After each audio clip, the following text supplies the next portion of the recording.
Students unit जो हम discuss कर रहे हैं बायोमोलिक्यूल्स, और बायोमोलिक्यूल्स में जो अपना टॉपिक चल रहा है कार्बोहाइड्रेट, और कार्बोहाइड्रेट में आज हम डिस्कस करेंगे पहले तो एनोमर। एनोमर एनोमर क्या होता है? देखो एनोमर क्या होता है, ग्लूकोज की अपने दो संरचना बनाई थी, एक तो अल्फा ग्लूकोज और दूसरी बीटा ग्लूकोज। अल्फा ग्लूकोज और बीटा ग्लूकोज ये दोनों एनोमर है, ये दोनों एनोमर है। अगर मैं इनकी स्ट्रक्चर बनाऊं दोनों की, अल्फा ग्लूकोज और बीटा ग्लूकोज की,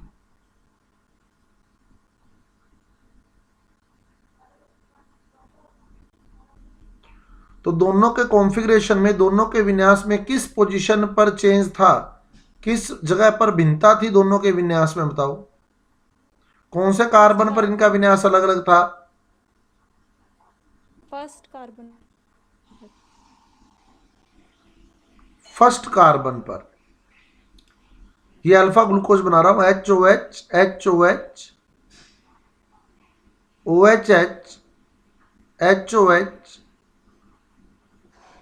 CH2OHH, ये हमने बनाए हुए हैं, है ना, अल्फा ग्लूकोज। और बीटा ग्लूकोज बनाए तो क्या होता है बीटा ग्लूकोज में? C1 पर क्या होगा, पहले कार्बन पर क्या होगा बीटा ग्लूकोज में? OH सर, OH ऊपर आएगा सर। जो OH है वो ऊपर आ जाएगा, OH है ना, OH ऊपर आ जाएगा, तो OH, बाकी वही रहेगा सारा, H OH OH H H OH CH2OHH, ये बन गया हमारे पास बीटा ग्लूकोज। बीटा ग्लूकोज अब हम देखें तो दोनों में यहां अलग है, C1 पर अलग है, दोनों C1 पर, दोनों C1 पर अलग है।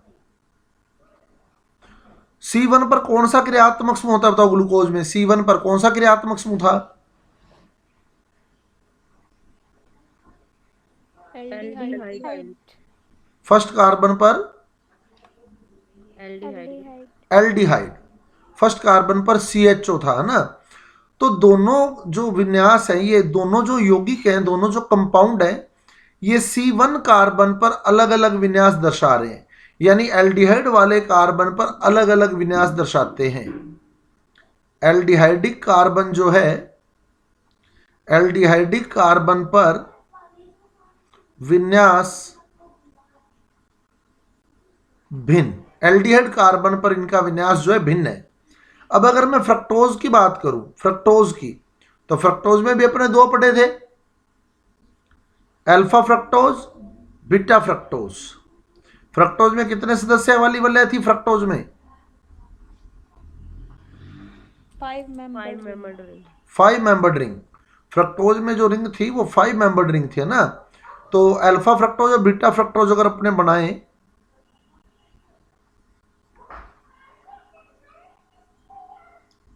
तो अभी अल्फा बना रहे हैं तो CH2OH OH OH H H OH CH2OH H, ये अल्फा फ्रक्टोज बन गई। बीटा बनाई थी जब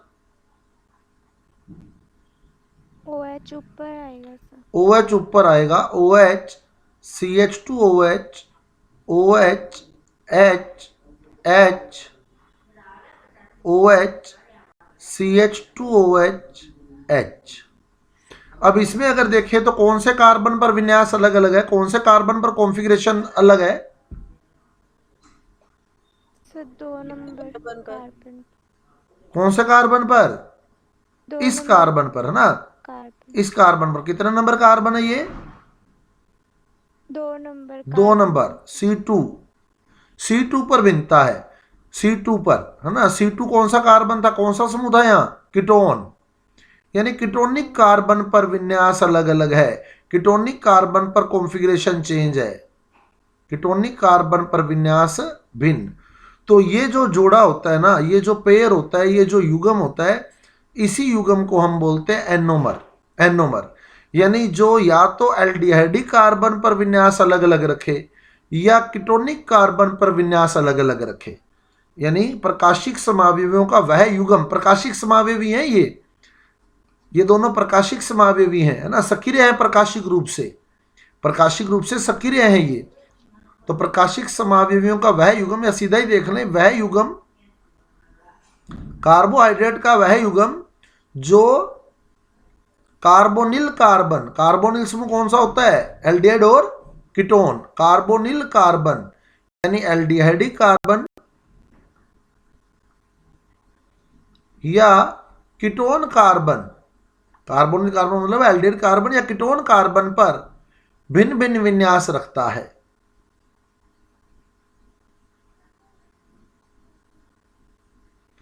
यानी ऐसा पेयर जो कार्बोनिल कार्बन पर डिफरेंट कॉन्फ़िगरेशन रखता है, उस पेयर को हम लोग एनोमर बोलते हैं।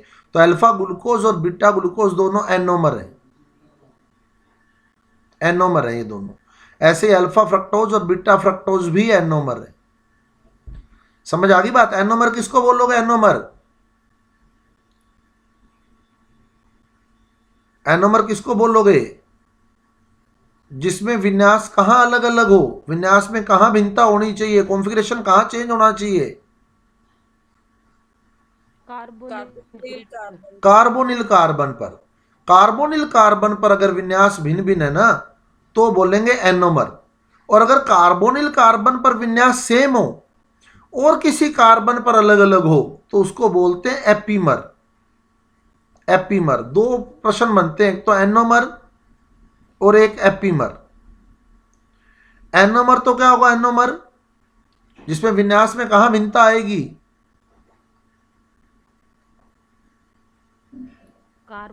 कार्बोनिल कार्बन पर। और एपीमर वो होगा जिसमें कार्बोनिल कार्बन के अलावा विन्यास अलग होगा ना, कार्बोनिल कार्बन के अलावा विन्यास अलग होगा। जैसे देखो अल्फा ग्लूकोज और अल्फा गलैक्टोज, या ग्लूकोज और गलैक्टोज ही देख लो सीधा, ग्लूकोज बोल दो और गलैक्टोज बोल दो, दोनों क्या है? दोनों एपीमर है। ये दोनों एपीमर है, क्योंकि अगर अल्फा ग्लूकोज के अपने स्ट्रक्चर देखें तो H OH H OH OH H H OH CH2OH H, ये तो हो गया अल्फा ग्लूकोज। अब गलैक्टोज कैसे बनाए? गलैक्टोज कैसे बनाए? गलैक्टोज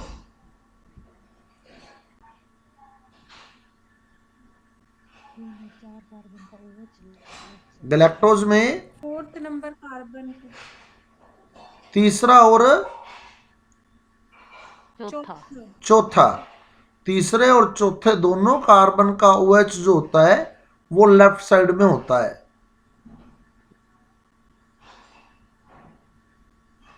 तो हमने थर्ड और फोर्थ दोनों के OH को लेफ्ट में लगा दिया ना, लेफ्ट वाले अप हो गए, ये गलैक्टोज बन गया, अल्फा गलैक्टोज। अब देखो यहां एल्डिहाइड समूह था यानी कार्बोनिल समूह था, यहां एल्डिहाइड समूह था, कार्बोनिल समूह था। इस पोजीशन पर कार्बोनिल समूह था, वहां तो विन्यास सेम है, कार्बोनिल कार्बन पर तो विन्यास सेम है, लेकिन जहां विन्यास अलग है, कौन से कार्बन पर विन्यास अलग है?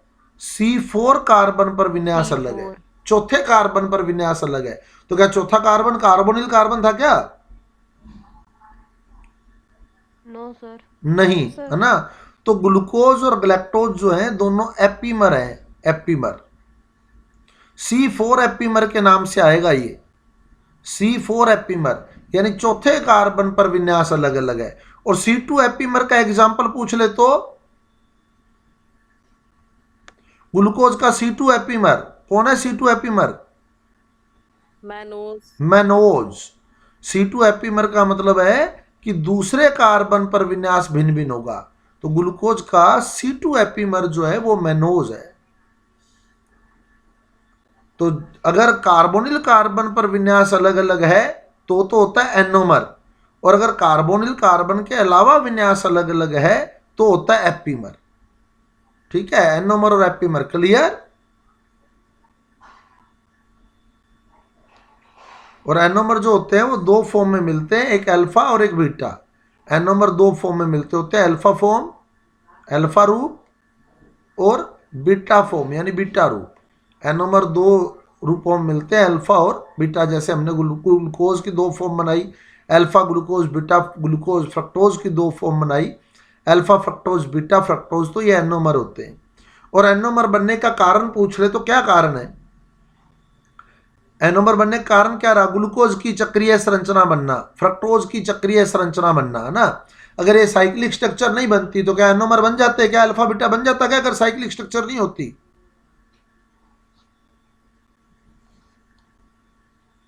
साइक्लिक स्ट्रक्चर नहीं होती तो क्या अल्फा बीटा बन जाते?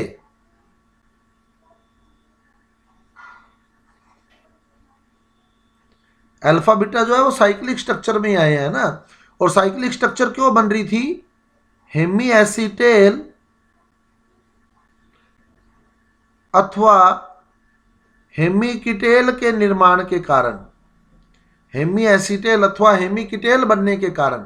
हेमी एसीटेल कब बोलते हैं? हेमी एसीटेल जब एल्डिहाइड की क्रिया अल्कोहल से हो जाती है तो हेमी एसीटेल बोलते हैं। और जब कीटोन की क्रिया अल्कोहल से होती है तो हेमिकिटेल बोलते हैं। कीटोन की क्रिया अल्कोहल से होती है तो हेमिकिटेल, एल्डिहाइड की क्रिया अल्कोहल से होती है तो हेमी एसीटेल। तो जब अपने ग्लूकोज बनाया था, ग्लूकोज की साइक्लिक स्ट्रक्चर बनाई थी, तो देखो एल्डिहाइड समूह था और कौन से कार्बन से क्रिया करवाई थी इसकी? कितने नंबर कार्बन से? 5 नंबर। 5 नंबर, है ना। तो 5 नंबर में ये अल्कोहल समूह था, तो अल्कोहल एल्डिहाइड से क्रिया कर रहा है तो हेमी एसीटेल बनेगा, हेमी एसीटेल बनेगा। तो ग्लूकोज की चक्रीय संरचना का निर्माण, ग्लूकोज की साइक्लिक स्ट्रक्चर की फॉर्मेशन हेमी एसीटेल के कारण हुई है। हेमी एसीटेल मतलब एल्डिहाइड अल्कोहल से क्रिया कर रहा है। ये कार्बोनिल यौगिक वाले चैप्टर में आएगी बात, हेमी एसीटेल। और फ्रक्टोज बनाओगे, फ्रक्टोज की साइक्लिक स्ट्रक्चर अगर अपने बनाते हैं तो फ्रक्टोज में कौन सा समूह था? फ्रक्टोज में कीटोन। और हमने जो क्रिया करवाई थी वो अल्कोहल की कीटोन से क्रिया करवाई थी साइक्लिक स्ट्रक्चर बनाने के लिए। हमने यहां डबल को सिंगल किया था और OH से क्या निकाला था? OH से H, है ना, और उसको ऊपर ले जाके जोड़ दिया था। तो हमने कीटोन की क्रिया अल्कोहल से करवाई थी। तो जब कीटोन अल्कोहल से क्रिया करता है तो हेमिकिटेल बनता है। तो इस तरह फ्रक्टोज की साइक्लिक स्ट्रक्चर बनी हेमिकिटेल बनने से, ग्लूकोज की साइक्लिक स्ट्रक्चर बनी हेमी एसीटेल बनने से। तो यानी साइक्लिक स्ट्रक्चर बनते ही दो फॉर्म बनी, एक तो अल्फा फॉर्म और एक बीटा फॉर्म। तो यानी साइक्लिक स्ट्रक्चर बनने के कारण ही ये एनोमर बनते हैं। और साइक्लिक स्ट्रक्चर बनने का कारण है हेमी एसीटेल का बनना, यानी एल्डिहाइड की क्रिया अल्कोहल से होना, या हेमिकिटेल का निर्माण यानी कीटोन की क्रिया अल्कोहल से होना। तो ये दो रीजन रहते हैं एनोमर बनने के। क्लियर? ये एनोमर है आपके पास। तो एनोमर में कहां विन्यास अलग अलग आएगा?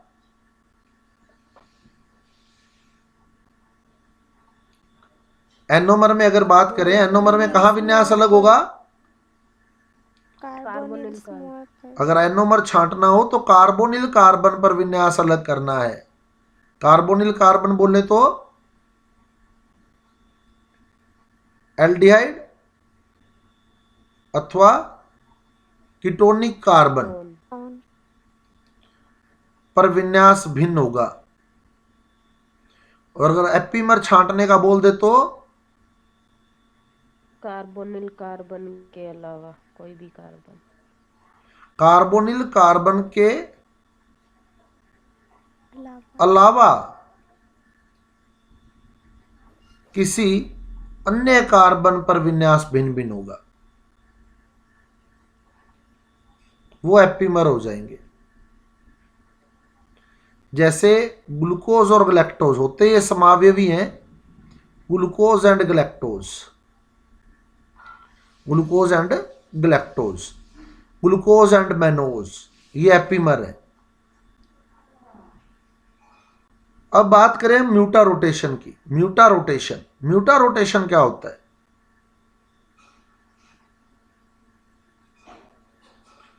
परिवर्ती ध्रुवण घूर्णन बोलते हैं इसको हम लोग, परिवर्ती ध्रुवण घूर्णन, म्यूटा रोटेशन,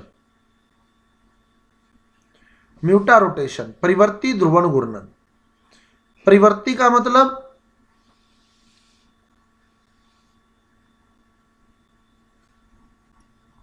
परिवर्ती यानी जो चेंज होता रहे, है ना, जो चेंज हो, परिवर्ती बदले। ध्रुवण घूर्णन हमने पढ़ा था, ये क्लॉकवाइज और एंटी क्लॉकवाइज के लिए यूज होता है ना। ध्रुवण घूर्णन जो समतल ध्रुवित प्रकाश को घूर्णित कर देते हैं वो ध्रुवण घूर्णक यौगिक होते हैं। तो यदि उस घूर्णन कोण का मान लगातार बदलता रहता है, यदि ध्रुवण कोण का मान लगातार चेंज होता रहता है तो उसको हम बोलते हैं परिवर्ती ध्रुवण घूर्णन, परिवर्ती ध्रुवण घूर्णन। अब होता क्या है देखो, जो डी ग्लूकोज है, डी ग्लूकोज, ये परिवर्ती ध्रुवण घूर्णन म्यूटा रोटेशन जो है ना, ये कार्बोहाइड्रेट में ही पाया जाता है। कार्बोहाइड्रेट का विशेष गुण है ये म्यूटा रोटेशन, कार्बोहाइड्रेट में पाया जाता है म्यूटा रोटेशन, कार्बोहाइड्रेट का विशेष गुण है ये। जैसे डी ग्लूकोज है, देखो डी ग्लूकोज अचक्रीय संरचना, ए साइक्लिक स्ट्रक्चर है ये किस में बदल जाती है, या तो अल्फा ग्लूकोज में, अल्फा डी ग्लूकोज में, और या फिर किस में बदल सकती है, बीटा डी ग्लूकोज में, और बीटा डी ग्लूकोज वापिस डी ग्लूकोज में, ऐसे ही अल्फा डी ग्लूकोज भी वापिस डी ग्लूकोज में। तो इस तरह से क्या होता है, यहां एक साम्य स्थापित हो जाता है।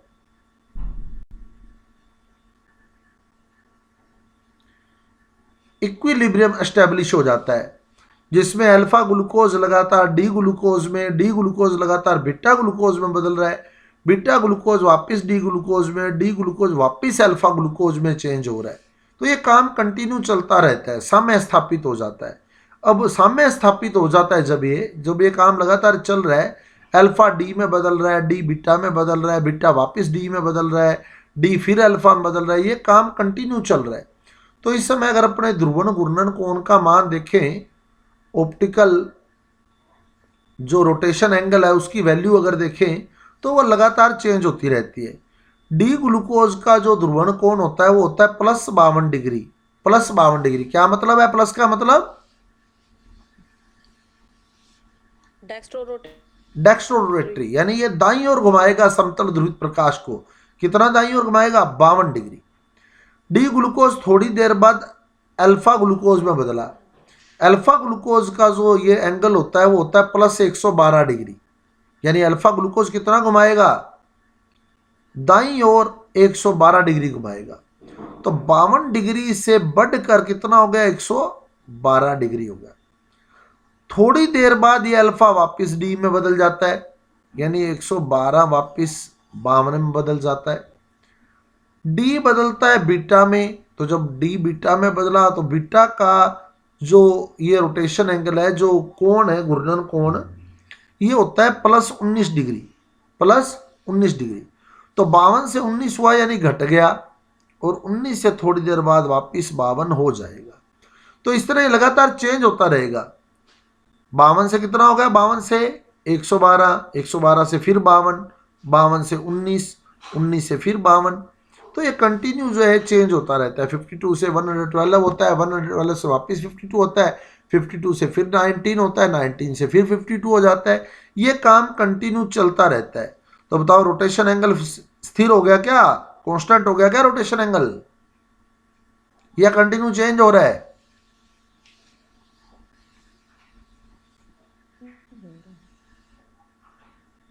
क्या हो रहा है रोटेशन एंगल का, चेंज हो रहा है, चेंज हो रहा है। इसी घटना को हम लोग बोलते हैं, इसी फिनोमिना को हम लोग बोलते हैं म्यूटा रोटेशन, म्यूटा रोटेशन, जो कि कार्बोहाइड्रेट का एक विशेष गुण है। सिर्फ कार्बोहाइड्रेट ही दर्शाते हैं, ये कार्बोहाइड्रेट ये गुण दर्शाते हैं, बाकी ये गुण कोई नहीं दर्शाता। तो कार्बोहाइड्रेट का एक विशेष गुण है म्यूटा रोटेशन, परिवर्ती ध्रुवण घूर्णन, परिवर्ती ध्रुवण घूर्णन, ये होता है कार्बोहाइड्रेट के अंदर।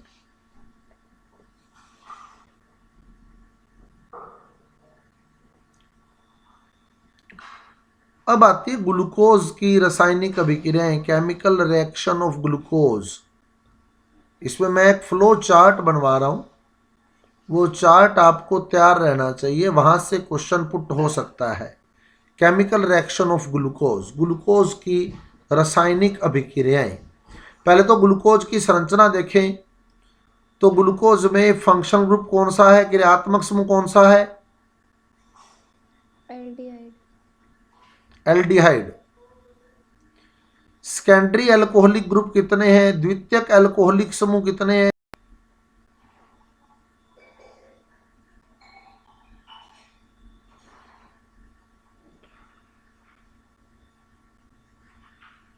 मैंने कहा था ना पॉलीहाइड्रोक्सी, हाइड्रोक्सी यानी अल्कोहल, द्वितीयक अल्कोहल कितने हैं बताओ, द्वितीयक अल्कोहलिक समूह, फंक्शन ग्रुप एल्डिहाइड है, द्वितीयक अल्कोहलिक कितने हैं? 5 सर। और प्राइमरी अल्कोहलिक कितने हैं?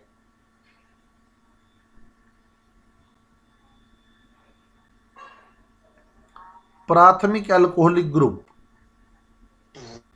एक।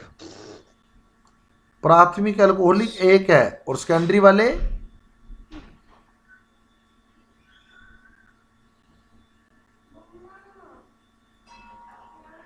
सेकेंडरी कितने हैं? 2। 4, सेकेंडरी 4 है, सेकेंडरी 4, टोटल 5 OH लगे हैं, 5 में से 4 सेकेंडरी हैं, 1 प्राइमरी है। क्लियर कर लो कैसे। सेकेंडरी अल्कोहल मतलब, सेकेंडरी अल्कोहलिक का मतलब क्या होता है? ऐसा अल्कोहलिक ग्रुप जो सेकेंडरी कार्बन से जुड़ा है, और सेकेंडरी कार्बन किसको बोलते हैं? जो आगे 2 कार्बन से जुड़ा हो, वो सेकेंडरी कार्बन होता है। तो अगर अल्कोहलिक ग्रुप सेकेंडरी कार्बन से जुड़ा है, यानी ऐसे कार्बन से जुड़ा है जो आगे 2 कार्बन से जुड़ा है, समझ गए? सेकेंडरी अल्कोहलिक, ऐसा अल्कोहलिक ग्रुप जो सेकेंडरी कार्बन से जुड़ा है। तो ये वाला अल्कोहलिक ग्रुप सेकेंडरी कार्बन से जुड़ा है। सेकेंडरी कार्बन किसको बोलेंगे? सेकेंडरी कार्बन जो आगे कितने कार्बन से जुड़ा है? सेकेंडरी कार्बन आगे 2 कार्बन से जुड़ा होता है। क्लियर? सेकेंडरी कार्बन जो होता है वो 2 कार्बन से जुड़ा होता है। तो सेकेंडरी अल्कोहलिक ग्रुप OH, सीधा ध्यान रखो, OH जिस कार्बन से जुड़ा हो वो आगे 2 कार्बन से जुड़ा हो। तो OH जिस कार्बन से जुड़ा हो वो आगे 2 कार्बन से जुड़ा हो। जैसे OH इस कार्बन से जुड़ा है और ये आगे 2 कार्बन से जुड़ा है, तो यानी ये सेकेंडरी कार्बन है, तो इस अल्कोहल को हम लोग सेकेंडरी अल्कोहल बोलते हैं। और प्राइमरी क्या होगा? प्राइमरी, OH प्राइमरी कार्बन से जुड़ेगा। प्राइमरी कार्बन किसको बोलेंगे? जो आगे कितने कार्बन से जुड़ेगा? प्राइमरी कार्बन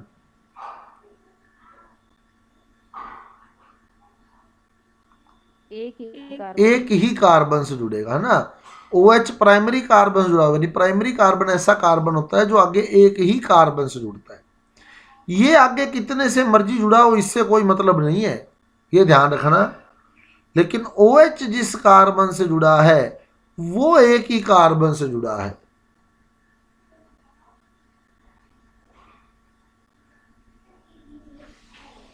समझ आ गई बात? अब ग्लूकोज देखो, ग्लूकोज, ग्लूकोज की संरचना बनाई थी अपने, CHO, CHOH, COHH, CHOH,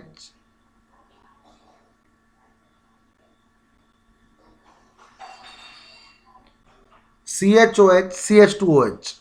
तो ये तो आ गया फंक्शन ग्रुप एल्डिहाइड।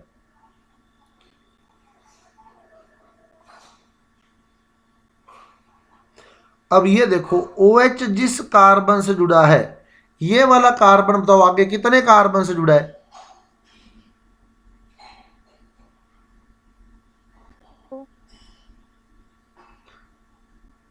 दो कार्बन से। कितने से? से जुड़ा है। दो कार्बन। दो कार्बन से ना, दो कार्बन से। इसके ऊपर एक कार्बन लगा है, इसके ऊपर एक कार्बन लगा है ये, और इसके नीचे भी एक कार्बन लगा है ये। तो यानी ये वाला कार्बन सेकेंडरी कार्बन है, तो ये वाला अल्कोहल सेकेंडरी अल्कोहल है। जो सेकेंडरी कार्बन से जुड़ा है वो अल्कोहल सेकेंडरी अल्कोहल है। अब ये देखो, ये OH, ये OH जो है वो इस कार्बन से जुड़ा है। अब ये कार्बन देखो कितने कार्बन से जुड़ा है? दो कार्बन। दो कार्बन से। तो ये वाला कार्बन भी सेकेंडरी कार्बन है, तो ये अल्कोहल सेकेंडरी अल्कोहल है। अब इस पे आओ, OH जो है वो इस कार्बन से जुड़ा है। अब ये वाला कार्बन कितने कार्बन से जुड़ा है देखो, सर दो से। ये भी दो से है ना, दो कार्बन से। ये एक ऊपर 2 डिग्री। एक नीचे, तो ये भी सेकेंडरी कार्बन है, तो ये सेकेंडरी अल्कोहल है। और अब इस OH पे आओ,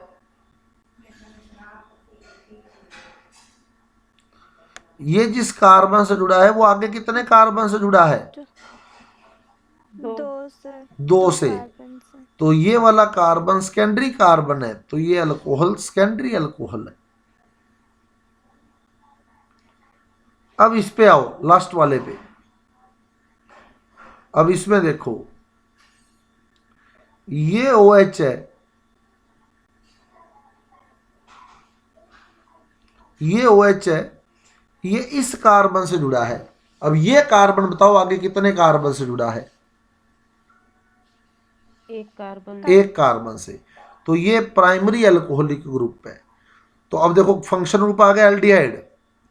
ये सेकेंडरी अल्कोहलिक है, ये सेकेंडरी अल्कोहलिक है, ये सेकेंडरी अल्कोहलिक है, ये सेकेंडरी अल्कोहलिक है। यानी 4 आ गए सेकेंडरी अल्कोहल और एक आ गया ये वाला प्राइमरी अल्कोहल, प्राथमिक अल्कोहल। तो इस प्रकार की ग्लूकोज की संरचना में क्या होता है? ग्लूकोज की संरचना में क्रियात्मक समूह एल्डिहाइड होता है, क्रियात्मक समूह एल्डिहाइड होता है। 4 द्वितीयक अल्कोहलिक समूह होते हैं, 4 सेकेंडरी अल्कोहलिक ग्रुप होते हैं।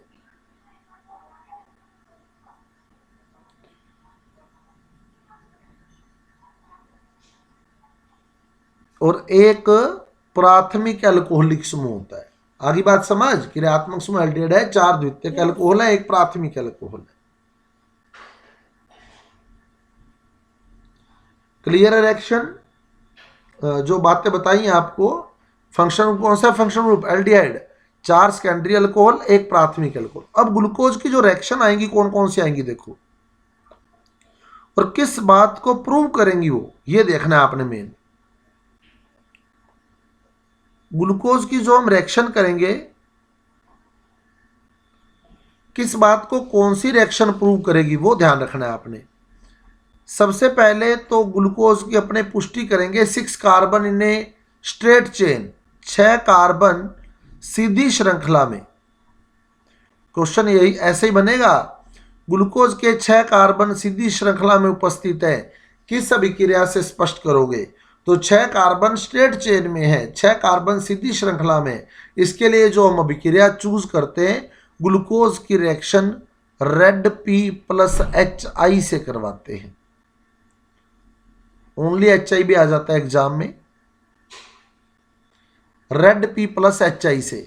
अगर ग्लूकोज की रिएक्शन हम रेड P और HI से करवा दें तो 6 कार्बन सीधी श्रृंखला में होने की पुष्टि होती है। This reaction proves that glucose consist 6 carbon in a straight chain. यह अभिक्रिया इस बात की पुष्टि करती है कि ग्लूकोज के 6 कार्बन एक सीधी श्रृंखला में जुड़े हैं। ये क्वेश्चन बनेंगे आपसे, हम कल इसको सारा क्लियर करेंगे, सारी रिएक्शन क्लियर करूंगा मैं कल 1 बाय 1 आपको। लेकिन अभी आप ये फ्लो चार्ट याद रखिएगा, यहां से क्वेश्चन बनता है। ग्लूकोज के 6 कार्बन सीधी श्रृंखला में जुड़े हैं, किस अभिक्रिया से पुष्टि होगी?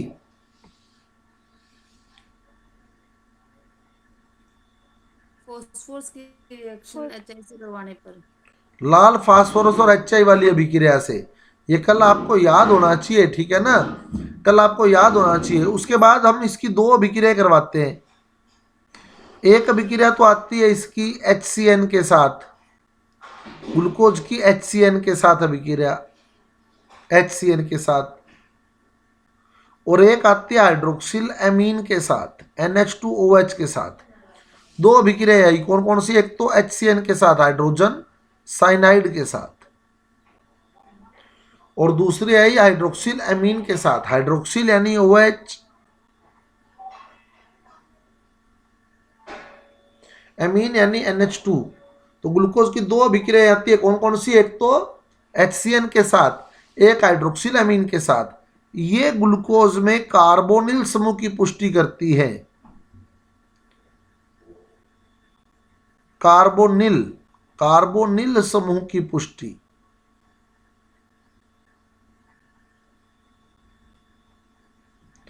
कौन कौन से समूह कार्बोनिल होते हैं? कार्बोनिल समूह में कौन कौन से ग्रुप आएंगे? एल्डिहाइड एल्डिहाइड और कीटोन। एल्डिहाइड और कीटोन। तो ये HCN से रिएक्शन और हाइड्रोक्सिल एमीन से रिएक्शन ये प्रूव कर देती है कि या तो इसमें एल्डिहाइड ग्रुप है और या इसमें कीटोन ग्रुप है कौन सा अभी ये नहीं पता लगा। तो दो अभिक्रिया ऐसी हैं जो इसमें कार्बोनिल समूह की पुष्टि करती हैं, तो HCN वाली, एक हाइड्रोक्सिल एमीन वाली। अभी ये नहीं पता लगा एल्डिहाइड है। तो अब हम आगे अभिक्रिया क्या करेंगे, हम लोग नेक्स्ट अभिक्रिया में हम लोग ये पता लगाएंगे कि इसमें एल्डिहाइड है या कीटोन है, दोनों में से है कौन सा। तो हम इसकी अभिक्रिया या तो फेलिंग विलयन से करवाएंगे,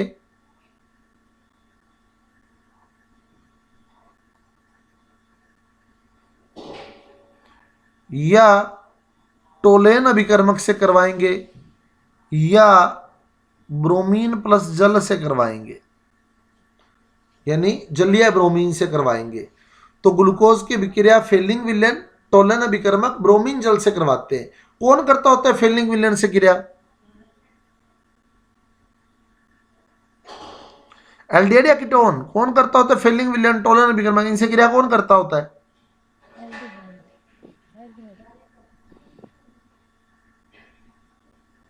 इनसे क्रिया करता होता है एल्डिहाइड, और ग्लूकोज भी इनसे क्रिया कर जाता है। फेलिंग विलयन से विक्रिया, टोलेन अभिकर्मक से क्रिया, ब्रोमीन जल से विक्रिया। ये विक्रिया विशेषताएं होती है किसकी? एल्डिहाइड की। और ग्लूकोज भी इनसे क्रिया कर गया तो किस बात की पुष्टि हुई कि ग्लूकोज में एल्डिहाइड समूह उपस्थित है।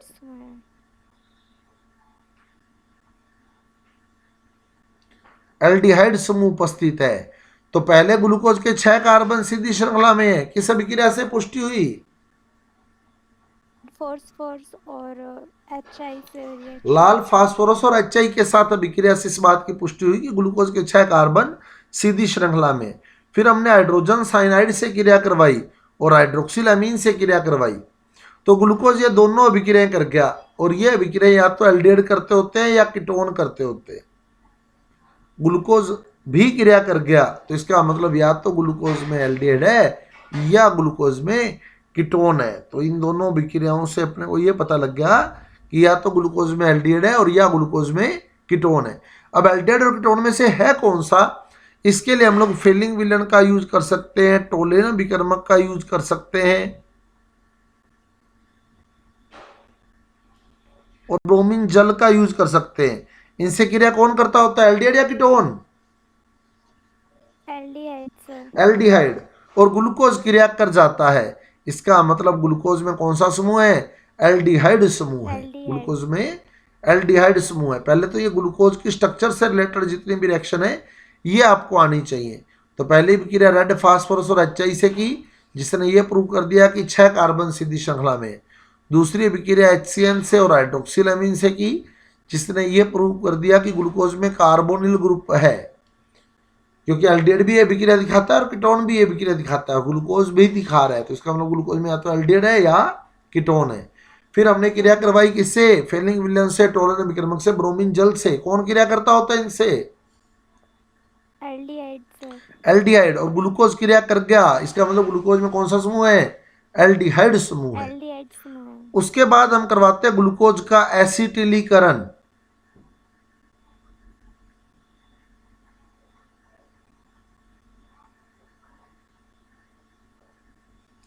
ग्लूकोज का एसिटिलीकरण, एसिटिलीकरण एसिटिल क्लोराइड से क्रिया करवाते हैं या एसिटिक एनहाइड्राइड से क्रिया करवाते हैं। एसिटिलीकरण वहां होता है जहां जहां OH है, OH है।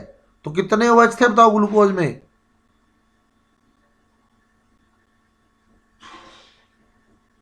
कितने OH थे ग्लूकोज में? 5 पांच। 5 OH। 5 OH समूहों की पुष्टि होती है यहाँ। कितने सेकेंडरी अल्कोहल हैं? सेकेंडरी कितने हैं? सेकेंडरी 4। 4 और एक प्राइमरी है ना। तो 5 OH समूहों की पुष्टि किस अभिक्रिया से होगी? एसिटिलीकरण से। ये याद रखना, ग्लूकोज में 5 हाइड्रोक्सी समूह है, किस अभिक्रिया से पुष्टि होती है? एसिटिलीकरण से। ग्लूकोज में एल्डिहाइड समूह है, किस अभिक्रिया से पुष्टि होगी? या तो ब्रोमीन जल आएगा, या टोलन अभिक्रमक आएगा, या फेलिंग विलयन आएगा। ग्लूकोज में कार्बोनिल समूह है, किस अभिक्रिया से पुष्टि होगी? HCN के साथ या NH2OH के साथ। और ग्लूकोज के 6 कार्बन सीधी श्रृंखला में लगे हैं, ये रेड पी और HI से पुष्टि होती है।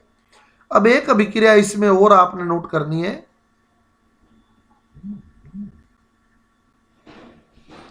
सांद्र HNO3 के साथ, सांद्र नाइट्रिक अम्ल के साथ, सांद्र नाइट्रिक अम्ल के साथ ये अभिक्रिया पुष्टि करती है एक प्राथमिक अल्कोहल समूह की, कि ग्लूकोज में एक प्राथमिक OH समूह लगा है। ग्लूकोज में एक प्राथमिक अल्कोहल, प्राइमरी अल्कोहल ग्रुप लगा है। किस अभिक्रिया से पुष्टि हुई? ग्लूकोज में प्राथमिक अल्कोहल है, किस अभिक्रिया से? सांद्र HNO3 के साथ अभिक्रिया से। तो ग्लूकोज में प्राथमिक अल्कोहल की पुष्टि सांद्र HNO3 के साथ अभिक्रिया से होती है। क्लियर? ये फ्लो चार्ट आपके सामने है। इसके अलावा भी कई अभिक्रियाएं होती है, जैसे फेनिल हाइड्रेजिन से अभिक्रिया पढ़ेंगे हम लोग, तनु क्षारों से अभिक्रिया पढ़ेंगे हम लोग, सांद्र क्षार से कैसे क्रिया होती है ये बताऊंगा मैं आपको। तो वो बाकी की अभिक्रियाएं भी हम लोग पढ़ेंगे, है ना। लेकिन जो मेन है कौन सी? 6 कार्बन सीधी श्रृंखला में है, किससे पुष्टि होगी? रेड पी और HI से। कार्बोनिल समूह की पुष्टि HCN से और हाइड्रोक्सिल अमीन से। एल्डिहाइड समूह की पुष्टि फेलिंग विलयन से, टोलेन अभिक्रमक से, ब्रोमीन जल से। 5 OH की पुष्टि एसिटिलीकरण अभिक्रिया से। एक प्राथमिक अल्कोहल ग्रुप है, इसकी पुष्टि सांद्र HNO3 कंसंट्रेटेड HNO3 के साथ अभिक्रिया से। समझ आई बात? ये फ्लो चार्ट आपको तैयार करना है, ठीक है सारा।